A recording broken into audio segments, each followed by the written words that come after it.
শুভ সন্ধ্যা বন্ধুরা। আজ হলো 9 মার্চ সোমবার। আজকের সন্ধ্যার বিশেষ বিশেষ খবর হলো 40 লক্ষ মহিলার অ্যাকাউন্টে কাল অরুণোদয়ের 9,000 টাকা। তিনসুকিয়ার আশীর্বাদ যাত্রার আগে ঘোষণা মুখ্যমন্ত্রীর। 15 মার্চ ভোটের নির্ঘণ্ট। 9 এপ্রিল এক পর্যায়ে ভোট সম্ভাবনা রাজ্যে। পশ্চিম এশিয়া থেকে দেশে ফিরলেন 52,000 ভারতীয়। আমির শাহী ও কাতারে ভারতীয়দের জন্য সতর্কবার্তা। 18 বছরের নিচে সোশ্যাল মিডিয়ায় নতুন নিয়মের ভাবনায় কেন্দ্র। আসতে পারে বয়সভিত্তিক 3 ধাপে আইন। মার্চের শুরুতেই উত্তপ্ত উত্তর ভারত। দিল্লিতে ভাঙল 50 বছরের গরমের রেকর্ড। আমি বেঁচে থাকতে আব্দুল কুদ্দুস ছাড়া অন্য কারো মিত্রজোটের প্রার্থিত্ব পাওয়া দুষ্কর, বললেন বিধায়ক সিদ্দিক আহমেদ। দ্বিতীয় প্রার্থী তালিকার প্রস্তুতি কংগ্রেসের। বিজেপির প্রথম তালিকা শীঘ্রই। সভ্যতা সংস্কৃতি বাঁচিয়ে রাখতে বিজেপি ছাড়া বিকল্প নেই, বললেন কমলাক্ষ দে পুরকায়স্থ। 17 মার্চ থেকে সিদ্ধেশ্বর বারুণী মেলা।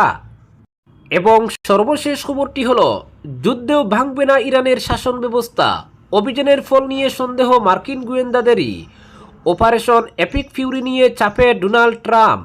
এবারে শুনুন বিস্তারিত খবর। রাজ্যের 40 লক্ষ মহিলা সুবিধা প্রাপককে আগামীকাল 10 মার্চ অরুণোদয় প্রকল্পের 9,000 টাকা করে দেওয়া হবে। তিনসুকিয়া জেলার বিজেপির আশীর্বাদ যাত্রা শুরুর পূর্বে ফেসবুক লাইভে এসে একথা জানিয়েছেন মুখ্যমন্ত্রী হিমন্ত বিশ্ব শর্মা। বিধানসভা নির্বাচনকে সামনে রেখে রাজ্যের 40 লক্ষ মহিলাকে অরুণোদয় প্রকল্পের অগ্রিম অর্থসহ মোট 8,000 টাকা দেওয়ার কথা ঘোষণা করা হয়েছিল। নির্বাচনের দিন ঘোষণার প্রতি লক্ষ্য রেখে আগে এই অর্থ দেওয়ার কথা ছিল 20 ফেব্রুয়ারি, কিন্তু পরবর্তীতে সেই তারিখ পিছিয়ে দেওয়া হয়েছিল 9 মার্চ পর্যন্ত। প্রধানমন্ত্রীর আসাম সফরের পর যে কোনো মুহূর্তে নির্বাচনের দিন ঘোষণার সম্ভাবনা রয়েছে। 13 ও 14 মার্চ প্রধানমন্ত্রী মোদী আসাম সফরে আসবেন। নির্বাচনী চমক হিসেবে বৃহৎ প্রকল্পের সূচনা করবেন। তারপরে রাজ্যে নির্বাচনের ডাকে কাঠি পড়বে। এই সম্ভাবনাকে সামনে রেখেই এবার 9,000 টাকা করে রাজ্যের 40 লক্ষ মহিলা সুবিধা প্রাপককে আগামীকাল 10 মার্চ দেওয়ার কথা ঘোষণা করেন মুখ্যমন্ত্রী। তিনি বলেন, রাজ্যের 40 লক্ষ মহিলার অ্যাকাউন্টে একই সঙ্গে ডিবিটি পদ্ধতিতে অর্থ প্রদানও এক রেকর্ড। এজন্য 3400 কোটি টাকা ব্যয় হবে। একসঙ্গে 3400 কোটি ডিবিটির মাধ্যমে হস্তান্তর হবে, যা রাজ্যে আরও একটি রেকর্ড বলে মন্তব্য করেন মুখ্যমন্ত্রী। পরবর্তী খবরটি হল, বিহুর আগেই রাজ্যে বিধানসভা নির্বাচন হয়ে যাবে। রবিবার দিশপুরের এক বিশেষ সূত্রে এই খবর জানা গিয়েছে। সূত্র মতে আগামী 15 মার্চ নির্বাচন কমিশন বিধানসভা নির্বাচনের নির্ঘণ্ট ঘোষণা করবে। আর এক পর্যায়ে আগামী 9 এপ্রিল রাজ্যের সবকটি বিধানসভা নির্বাচন অনুষ্ঠিত হবে। উল্লেখ্য, গত কয়েকদিন ধরেই রাজ্যের মুখ্যমন্ত্রী হিমন্ত বিশ্ব শর্মা দাবি করে আসছিলেন বিহুর আগেই নির্বাচনের পক্ষে সরকার ও শাসক দল, কিন্তু নির্বাচনের নির্ঘণ্ট ঘোষণা পিছিয়ে যাওয়ায় ভোটের দিনক্ষণ নিয়ে জল্পনা তুঙ্গে ওঠে। অনেকেই বলতে শুরু করেন, মার্চের মাঝামাঝি সময়ে ভোটের দিন ঘোষণা করলে মনোনয়ন জমা দেওয়ার প্রক্রিয়া সহ প্রচারের জন্য কমেও 1 মাস সময় প্রয়োজন হবে। সেক্ষেত্রে বিধানসভা নির্বাচন বিহুর পরে হওয়ারই সম্ভাবনা প্রবল ছিল। কিন্তু রবিবার বিশেষ সূত্রে জানা গিয়েছে, বিহুর আগেই নির্বাচন করিয়ে নিতে চায় সরকার। এক্ষেত্রে 15 মার্চ ভোটের নির্ঘণ্ট ঘোষণা করবে কমিশন। সেদিন থেকেই আদর্শ আচরণবিধি কার্যকর হবে। আর এবার রাজ্যের 126টি আসনে ভোট হবে একই দিনে 9 এপ্রিল। কেন রাজ্য সরকার এত তাড়াহুড়ো করতে চাইছে? জানা গিয়েছে, বিহুর সময়কার সাংস্কৃতিক পরিবেশ এড়াতে চাইছেন মুখ্যমন্ত্রী ও তার দল। কারণ এই প্রথম জুবিন গর্গকে বাদ দিয়ে বিহু উদযাপন করবে রাজ্য। বিহু আর জুবিন অসমীয়া সমাজের সমর্থক হয়ে গিয়েছিলেন। গত সেপ্টেম্বরে জুবিনের আকস্মিক মৃত্যুর পর সারা রাজ্যে যে সুখের সুনামি আছড়ে পড়েছিল, তা বহু চেষ্টা করে সামাল দেয় হিমন্ত বিশ্ব সরকার। বিহু এলেই জুবিন আবেগ ফের চাগার দিতে পারে। এতে করে শাসক শিবির যদি অস্বস্তিতে পড়ে, তবে এর প্রভাব ইভিএমে পড়ার সম্ভাবনা প্রবল। সম্ভবত এই পরিস্থিতি এড়াতেই বিহুর আগেই ভোট করিয়ে নিতে মরিয়া রাজ্য সরকার। কেন 15 মার্চ? জানা গিয়েছে, তার আগের দিন প্রধানমন্ত্রী নরেন্দ্র মোদীর শিলচরে বিশাল জনসভা রয়েছে। বেশ কয়েকটি বড় ধরনের সরকারি প্রকল্পের শিলান্যাস ও উদ্বোধন হবে প্রধানমন্ত্রীর হাত ধরে।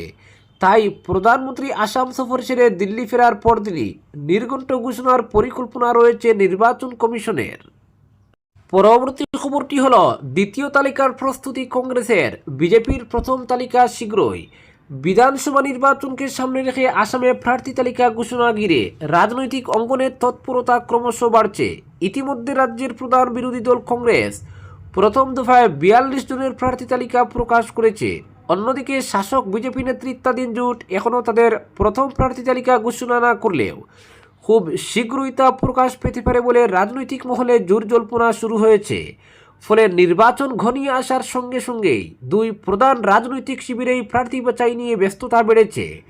কংগ্রেস সূত্রে জানা গিয়েছে, প্রথম তালিকা ঘোষণার পর বাকি আসনগুলির প্রার্থী নিয়ে দলের অন্দরে আলোচনা চলছে। কয়েকটি গুরুত্বপূর্ণ কেন্দ্রে সম্ভাব্য প্রার্থীদের নাম নিয়ে প্রদেশ নেতৃত্ব এবং কেন্দ্রীয় নেতৃত্বের মধ্যে মত বিনিময় চলছে। সেই প্রক্রিয়া শেষ হলেই দ্বিতীয় তালিকা প্রকাশ করা হতে পারে বলে দলীয় সূত্রে ইঙ্গিত মিলেছে। দলীয় সূত্রের দাবি, 10 মার্চ রাতের দিকেই কংগ্রেস তাদের দ্বিতীয় প্রার্থী তালিকা ঘোষণা করতে পারে। ইতিমধ্যে সম্ভাব্য প্রার্থীদের নাম নিয়ে একাধিক দফায় আলোচনা হয়েছে। বেশ কয়েকটি আসনে একাধিক দাবিদার থাকায় প্রার্থী নির্বাচন নিয়ে দলীয় নেতৃত্ব সতর্কতার সঙ্গে সিদ্ধান্ত নিতে চাইছে। এই পরিস্থিতিতে দ্বিতীয় তালিকা চূড়ান্ত করতে আজ দিল্লিতে ফের কংগ্রেসের একটি গুরুত্বপূর্ণ বৈঠক হওয়ার সম্ভাবনা রয়েছে। ওই বৈঠকে উপস্থিত থাকার কথা রয়েছে আসাম প্রদেশ কংগ্রেস সভাপতি গৌরব গগৈর। দলীয় সূত্রে জানা গিয়েছে, বাকি আসনগুলির প্রার্থী নির্বাচন নিয়ে সেখানে বিস্তারিত আলোচনা হবে এবং সেই আলোচনার ভিত্তিতেই দ্বিতীয় তালিকা প্রকাশের সিদ্ধান্ত নেওয়া হতে পারে। অন্যদিকে শাসক বিজেপি নেতৃত্বাধীন জোট এখন পর্যন্ত তাদের প্রথম প্রার্থী তালিকা প্রকাশ করেনি। তবে দলীয় সূত্রের খবর, 10 বা 11 মার্চের মধ্যেই বিজেপি জোটের প্রথম প্রার্থী তালিকা প্রকাশ করা হতে পারে। জোটের শরিক দলগুলির সঙ্গে আসন বণ্টন নিয়ে ইতিমধ্যে একাধিক দফায় আলোচনা হয়েছে এবং সেই প্রক্রিয়া এখন শেষ পর্যায়ে পৌঁছেছে বলে জানা গিয়েছে। বিজেপি শিবিরের ঘনিষ্ঠ সূত্রের মতে বেশ কিছু গুরুত্বপূর্ণ কেন্দ্র নিয়ে এখনও আলোচনা চলছে। সেই আলোচনা শেষ হলেই সম্ভাব্য প্রার্থীদের নাম ঘোষণা করা হবে। ফলে খুব শীঘ্রই বিজেপি জোটের প্রথম তালিকা সামনে আসতে পারে বলে রাজনৈতিক মহলে মনে করা হচ্ছে। পরবর্তী খবরটি হল, 18 বছরের নিচে সোশ্যাল মিডিয়ায় নতুন নিয়মের ভাবনায় কেন্দ্র। আসতে পারে বয়সভিত্তিক 3 ধাপে আইন। শিশু ও কিশোরদের মধ্যে সোশ্যাল মিডিয়ার প্রভাব নিয়ে বাড়তে থাকা উদ্বেগের প্রেক্ষিতে 18 বছরের নিচে ব্যবহারকারীদের জন্য আলাদা নিয়ম আনার পরিকল্পনা করছে কেন্দ্রীয় সরকার। বয়স অনুযায়ী ধাপে ধাপে নিয়ন্ত্রণের ব্যবস্থা রাখতে একটি অভিন্ন আইন তৈরির বিষয়ে ভাবা হচ্ছে বলে সরকারি সূত্রে জানা গেছে। প্রস্তাবিত পরিকল্পনা অনুযায়ী 18 বছরের কম বয়সীদের 3টি আলাদা বিভাগে ভাগ করার কথা ভাবছে সরকার। সম্ভাব্য বিভাগগুলো হলো 8 থেকে 12 বছর, 12 থেকে 16 বছর এবং 16 থেকে 18 বছর। প্রতিটি বয়সের জন্য সোশ্যাল মিডিয়া ব্যবহারের নিয়ম আলাদা হতে পারে। সরকারি মহলের মতে পুরোপুরি নিষেধাজ্ঞা আরোপের বদলে বয়স অনুযায়ী সীমিত নিয়ন্ত্রণই বেশি কার্যকর হতে পারে। সেই কারণে শিশুদের সোশ্যাল মিডিয়া ব্যবহারে নির্দিষ্ট সময়সীমা নির্ধারণের বিষয়েও আলোচনা চলছে। যেমন দিনে নির্দিষ্ট সময়ের বেশি ব্যবহার না করা, সন্ধ্যা বা রাতের সময় লগ ইন সীমিত এবং প্রতিদিন নির্দিষ্ট সময়ের মধ্যে ব্যবহার শেষ করার মতো নিয়ম আনা হতে পারে। এছাড়া অপ্রাপ্তবয়স্কদের সোশ্যাল মিডিয়া অ্যাকাউন্ট ব্যবহারের ক্ষেত্রে অভিভাবকের অনুমতি বাধ্যতামূলক করার বিষয়টিও বিবেচনায় রয়েছে। এই সংক্রান্ত একটি পৃথক আইন সংসদের আসন্ন বাদল অধিবেশনে পেশ করা হতে পারে বলে জানা গেছে। বিশ্বজুড়েও শিশুদের সোশ্যাল মিডিয়া ব্যবহারে নিয়ন্ত্রণ নিয়ে আলোচনা জোরদার হয়েছে। অস্ট্রেলিয়া ইতিমধ্যেই এ বিষয়ে কঠোর আইন চালু করেছে। অন্যদিকে ইন্দোনেশিয়া 16 বছরের নিচে ব্যবহারকারীদের জন্য কিছু সোশ্যাল মিডিয়া প্ল্যাটফর্মে নিষেধাজ্ঞা আনার পথে হাঁটছে। ফ্রান্সের প্রেসিডেন্ট ইমানুয়েল ম্যাক্রো সম্প্রতি 15 বছরের নিচে সোশ্যাল মিডিয়া ব্যবহারের সীমাবদ্ধতা নিয়ে ভাবার পরামর্শ দিয়েছেন। সরকারি সূত্র বলছে, সোশ্যাল মিডিয়ায় ক্ষতিকর কন্টেন্টের বৃদ্ধি এবং কৃত্রিম বুদ্ধিমত্তা ব্যবহার করে তৈরি বিভ্রান্তিকর তথ্য শিশুদের মানসিক স্বাস্থ্য ও আচরণে নেতিবাচক প্রভাব ফেলছে। ডিজিটাল আসক্তি বাড়ার আশঙ্কাও তৈরি হয়েছে। 2025-26 অর্থনৈতিক সমীক্ষাতেও শিশুদের সোশ্যাল মিডিয়া ব্যবহারে বয়সভিত্তিক সীমা এবং বিজ্ঞাপনের পর নিয়ন্ত্রণ আরোপের সুপারিশ করা হয়েছিল। সেখানে শিশুদের জন্য সাধারণ ফোন বা শুধুমাত্র শিক্ষামূলক ট্যাব ব্যবহারের পরামর্শ দেওয়া হয়। পরবর্তী খবরটি হলো, সভ্যতা সংস্কৃতি বাঁচিয়ে রাখতে বিজেপি ছাড়া বিকল্প নেই বললেন কমলাক্ষ দে পুরকায়স্থ। একটানা 3 বার উত্তর করিমগঞ্জ বিধানসভা কেন্দ্রে বিজেপিকে পরাজিত করে কংগ্রেস থেকে বিধায়ক হয়েছিলেন কমলাক্ষ দে পুরকায়স্থ। তাকে পরাজিত করতে গিয়ে দস্তুর মতো নাকানি চুবানি খেয়েছেন বিজেপি নেতারা। আর রবিবার সেই বিজেপি কার্যালয়ে দাঁড়িয়ে বক্তব্য রাখতে গিয়ে উত্তর করিমগঞ্জ বিধানসভা কেন্দ্রটি কীভাবে বিজেপির দখলে আনা যায় তার গুরুমন্ত্র দিয়েছেন তিনি। একজোট হয়ে কাজ করলে উত্তর করিমগঞ্জে বিজেপি প্রার্থীর জয় নিশ্চিত বলে মন্তব্য করেছেন কমলাক্ষ। পাশাপাশি তিনি বলেছেন, সভ্যতা সংস্কৃতি বাঁচিয়ে রাখতে হলে বিজেপি ছাড়া কোনো বিকল্পই নেই। এমনকি প্রথমবারের মতো বিজেপির ডায়াসে দাঁড়িয়ে মুসলিম ভোটারদেরও পরামর্শ দিয়েছেন তিনি। তিনি বলেন, একজোট হয়ে কাজ করলে এই কেন্দ্রে জয়ী হওয়া সহজ হয়ে দাঁড়াবে। আমরা একজোট হয়ে কাজ করে উত্তর করিমগঞ্জ কেন্দ্রে বিজেপিকে জয়ী করে দেখাবো। সভ্যতা সংস্কৃতির বিকাশ চাইলে বিজেপিকে জয়ী করতেই হবে। এই দল ছাড়া আর কোনো বিকল্প উপায় নেই। উন্নয়ন চাইলে বিজেপির হাত শক্ত করতে হবে। আমি একটানা 3 বার বিধায়ক নির্বাচিত হয়েছি। যতটুকু উন্নয়ন করা যায় ততটুকু করার চেষ্টা করেছি। আসলে বিরোধী দলে থেকে তেমন উন্নয়ন সম্ভব হয় না। উন্নয়নের জন্য শাসক দলের সঙ্গে মিশে কাজ করতে হয়। আসামে তৃতীয়বারের মতো বিজেপির সরকার গঠন করাটা নিশ্চিত। দ্বিতীয়বারের মতো মুখ্যমন্ত্রী হতে চলেছেন হিমন্ত বিশ্ব শর্মা। তার আমলে আসামে আমূল পরিবর্তন হয়েছে। পাশাপাশি কমলাক্ষ বলেন, উত্তর করিমগঞ্জে উন্নয়ন চাইলে মুসলিমদের বিজেপির পাশে দাঁড়াতে হবে। বিজেপি অরুণোদয় সহ অন্য প্রকল্প ধর্মের ভিত্তিতে দেয় না। সুতরাং উন্নয়নের জন্য মুসলিমদের এবার বিজেপিকে ভোট দেওয়ার পালা, মন্তব্য করেন কমলাক্ষ। পরবর্তী খবরটি হলো, ইরান অভিযান নিয়ে মার্কিন গোয়েন্দা রিপোর্টে চাপে পড়লেন প্রেসিডেন্ট ডোনাল্ড ট্রাম্প।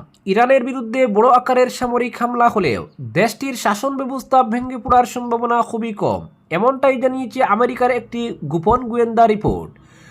মার্কিন ন্যাশনাল ইন্টেলিজেন্স কাউন্সিলের প্রস্তুত করা এই প্রতিবেদনে বলা হয়েছে, শক্তিশালী সামরিক আক্রমণ সত্ত্বেও ইরানের ক্ষমতা কাঠামো ভেঙে পড়বে না।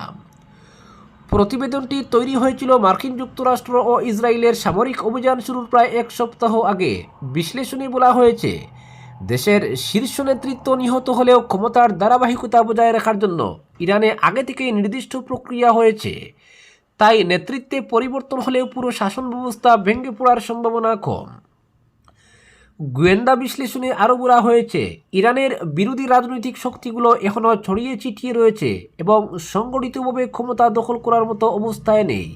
ফলে বিদেশি সামরিক চাপ থাকলেও দ্রুত সরকার পরিবর্তনের সম্ভাবনা কম বলে মনে করছেন মার্কিন কর্মকর্তারা। বিশেষজ্ঞদের মতে, ইরানের রাজনৈতিক ও সামরিক কাঠামো বহু বছর ধরে এমনভাবে তৈরি হয়েছে যাতে সংকটের সময়েও রাষ্ট্রের ক্ষমতা ধরে রাখা যায়। ব্রুকিংস ইনস্টিটিউশনের বিশ্লেষক সুজান মালনি বলেন, এই মূল্যায়ন ইরানের রাজনৈতিক ব্যবস্থার দীর্ঘদিনের কাঠামোগত বাস্তবতাকে তুলে ধরে। এই রিপোর্ট সামনে আসায় মার্কিন প্রেসিডেন্ট ডোনাল্ড ট্রাম্পের পরিকল্পনা নিয়ে নতুন করে প্রশ্ন উঠেছে। ট্রাম্প এর আগে বলেছিলেন, ইরানের বর্তমান নেতৃত্বকে সরিয়ে দিয়ে নতুন নেতৃত্ব প্রতিষ্ঠা করা সম্ভব। তিনি এমনকি ভবিষ্যৎ ইরানি নেতৃত্ব নিয়ে নিজের মতামত প্রকাশ করেছিলেন।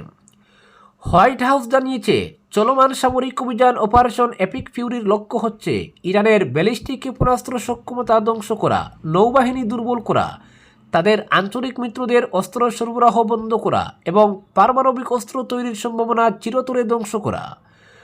অন্যদিকে ইরানের সংসদের স্পিকার মোহাম্মদ বাগের গালিবাফ স্পষ্ট জানিয়ে দিয়েছেন, দেশের ভবিষ্যৎ নেতৃত্ব নির্ধারণ করবে শুধু ইরানের জনগণ, বাইরের কোনো শক্তি নয়।